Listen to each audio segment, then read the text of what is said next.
दरअसल जब सत्र शुरू हुआ उसके शुरुआत से ही विपक्ष लगातार ये मांग कर रहा है कि महंगाई पर चर्चा हो, जीएसटी पर चर्चा हो और इन सारे मसलों पर चर्चा हो, मगर चर्चा हो नहीं पा रही है क्योंकि सरकार एक तरफ जो वित्त मंत्री है निर्मला सीतारमण वो बीमार थी और ये कहना था सरकार का क्योंकि निर्मला की तबीयत ठीक नहीं है, आप थोड़ा इंतजार कर लीजिए।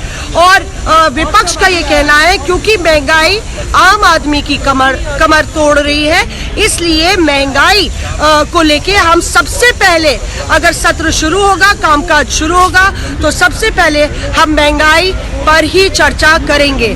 तो इसको लेके लगातार सरकार और सत्ता पक्ष और विपक्ष के बीच ठन गई। दरअसल कल एक बैठक भी हुई जिसमें पीयूष गोयल ने कहा कि आप आके हमसे मिलिए, तो विपक्ष ने कहा कि हम आपके पास क्यों आए, हम न्यूट्रल लोकेशन पे मिलेंगे। और सभापति जो राज्यसभा के हैं वेंकैया नायडू, उन्होंने भी वित्त मंत्री को फोन किया, पूछा कि आप कब आएंगी, क्योंकि लगातार विपक्ष चाहता है कि आप इस मसले पर उनको जवाब दें। निर्मला सीतारमण ने कल ही अपनी ड्यूटी ज्वाइन की है। अभी नाश्ता हम नहीं कर सकते क्योंकि हम लोग बुलेटिन कर रहे हैं और लगातार आप देखिए जो यहाँ पे आ रहा है उसको भी नाश्ता ऑफर किया जा रहा है। तो मैं ये बता रही थी कि निर्मला सीतारमण वित्त मंत्री उन्होंने कल अपनी ड्यूटी ज्वाइन कर ली है और सरकार ने यह आश्वासन दिया है कि आने वाले हफ्ते में हम जो है इस पर चर्चा करने को तैयार हैं, एक तारीख भी दे देंगे। पर विपक्ष का ये कहना है कि हम माफी नहीं मांगेंगे। ये कहा गया है कि इनका सस्पेंशन जो है वो रद्द कर दिया जाएगा अगर डोला सेन आपको नजर आ रही है, शांता चेत्री नजर आ रही है, अगर ये इन जो एमपी सस्पेंड हुए हैं वो इस सस्पेंशन को जो है के लिए माफी मांगे, अपने कृत्य के लिए माफी मांगे। डोला जी आपने जो किया, ये बात हुई थी, डेरेक ओब्रायन भी कह रहे थे कि भाई माफी मांग लीजिए, सरकार ने बोला है कि आप ऐसा नहीं करेंगे, तख्तियां लेके नहीं आएंगे तो आपका सस्पेंशन वापस ले लिया जाएगा। उस पर क्या जवाब है आपका? पहले सरकार पक्ष दुख की बात है, मंत्रियों झूठ बोलने लगा। हम एक भी प्लैकार्ड अंदर नहीं लेकर गए, हम सिर्फ स्लोगान उठाए, डिमांड किए डिस्कशन की प्राइस के ऊपर। कोई धक्का मुक्की नहीं हुई, कोई धक्का मुक्की नहीं हुई, कोई दंगाबाजी नहीं हुई, कोई झमेला नहीं हुई, कोई प्लैकार्ड भी हम लेकर नहीं गए। अच्छा, सो जो सारे के सारे झूठ बोल रहे हैं तो झूठ के लिए वो जरा सा माफी मांग ले तो अच्छा। पीयूष गोयल जी, प्रहलाद जोशी जी माफी मांग लेंगे तो अच्छा। दूसरा बात ये बोलेंगे हम कि हम गुनाह नहीं किया।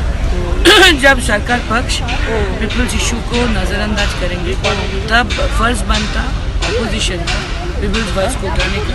अंदर नहीं उठाने दिया तो बाहर आके हम उठाने की कोशिश कर रहे हैं, आपकी मतदान से देशवासियों को पता करने की। तो ये भी कोई गुनाह नहीं है कि हम माफी मांगेंगे। और तीसरा बात ये बोलेंगे कि वो 14 साल से गुनाह कर रहे हैं जनता के ऊपर। वो पहले बोले थे 14 साल में 2 करोड़ की नौकरी मिलेगी, 4 महीना पहले बोला 15 लाख को मिलेगा। कल एक लिखित रूप में क्वेश्चन आंसर में लिखा कि पिछले 8 साल में 7 लाख को मिला।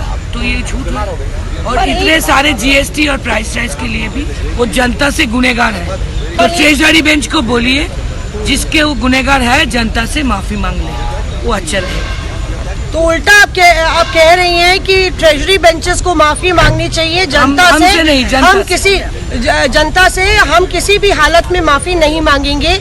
ये लगातार विपक्ष का स्टैंड है कि 20 सांसद भले ही सस्पेंड हुए हों पर हम टस से मस नहीं होंगे और हम इस तरह से धरना देंगे। शांता चेत्री भी हैं और तृणमूल कांग्रेस की सांसद है। शांता जी, आप दोनों जो है जय वीरू की जोड़ी है।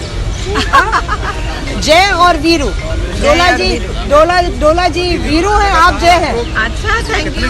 क्या लगता है आपको कि आप लोग साथ में हमेशा? हम लोग सब साथ में हैं। कितनी बार सस्पेंड हो चुकी हैं आप? मैं तो 2 बार हो गया, एक सेकंड टाइम है। और मैं तो यही बोलना चाहती हूँ कि बीजेपी सरकार को जनता का साथ में माफी मांगना चाहिए। ये अब इतना प्राइस राइज हो गया है, ये तो नेशनल क्राइसिस है ना, price rise is the national crisis.